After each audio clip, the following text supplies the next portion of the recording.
It's now about 24 hours after his collagenase injection, and you can see that he's got some bruising here, which is very typical. Did you have any pain in the arm, in the elbow, or under the arm? No. Nothing there. Any swelling on the back of the head? Not much. No. But this is very typical, the bruising here. As he just related, he's already noticed that there's been some improvement in the extension at the MP joint. PIP joint hasn't changed very much, and that's not uncommon that the patients come back for their manipulation, and they have in some cases already done the manipulation on their own just by using their hand. So what we're going to do is put in a local block so that I can manipulate his MP joint, the metacarpal phalangeal joint, hopefully into a bit more extension still.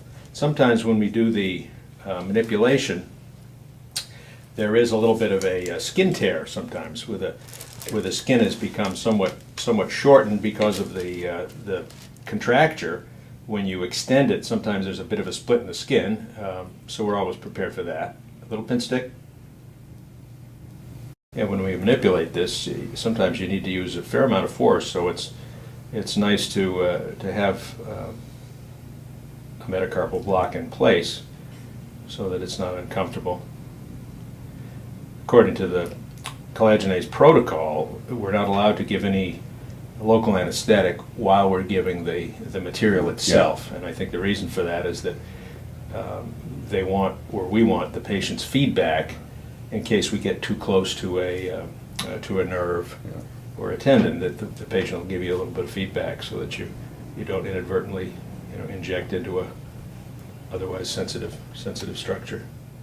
So he has adequate anesthetic now, and what I do is usually put a little betadine paint in this area, and the reason for that is that, as I said, sometimes when we manipulate this and we do it fairly vigorously, sometimes you get that skin split, so I want to make sure that if there is a small skin split that the skin overlying it is sterilized.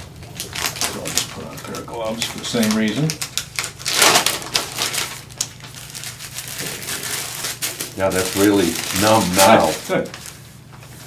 That's what we want. Now the other thing we do when we manipulate this, we bend the wrist a little bit, and the reason for that is we like to take the tension off of the flexor tendon so they're not acting as a deforming force. And then we just bend the wrist down, and then we extend the joint like that. Now I can feel under my fingers. I can feel. Did you feel any of that crunching? No,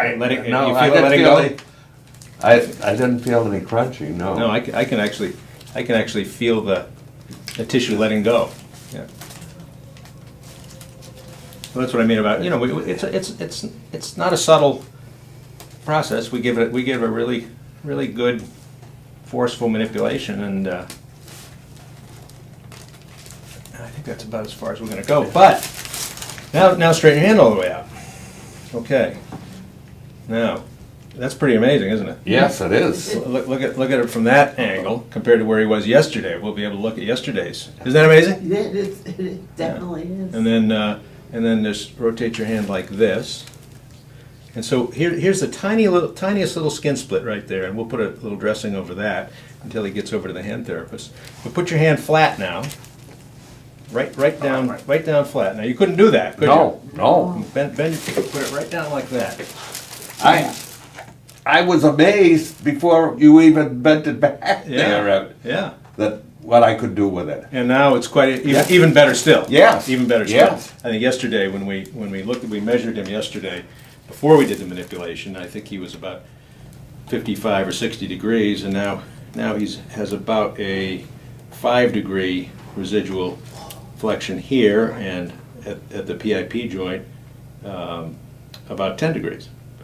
So we may not even need to. We'll see. But I thought we'd have to do another injection out here in this cord to get the PIP joint straightened out. But it's improved fairly dramatically just with the single injection. So I'm very happy with that. And if you feel in there now, that cord that we could palpate so easily yesterday is now gone. I'm just going to put a simple gauze pad on this. And from this point, you'll head right over to see Colleen, and Colleen will make you a nice extension splint to wear. And that wasn't too uncomfortable for you, was No, it? it wasn't. Yeah, good. So, here, we'll head you right over to, All right. to the hand therapist and get your splint made, and then I'll plan to see you back in 2 weeks. 2 weeks. And see how you're doing. And how long do I keep the split on? For the Colleen two- will explain all of that to you, but primarily we use it at night, just to maintain the extension at night, and then during the daytime, we like to get you started on Use it. motion early, yeah. And just at night, we put you in an extension splint to make sure you maintain as much extension as we can, but we don't want to sacrifice extension for good functional flexion. So during the daytime, we want you to be using it in flexion and maintaining your normal flexion. All right, very good, you did great. Thank you, doctor. It was terrific. Yeah.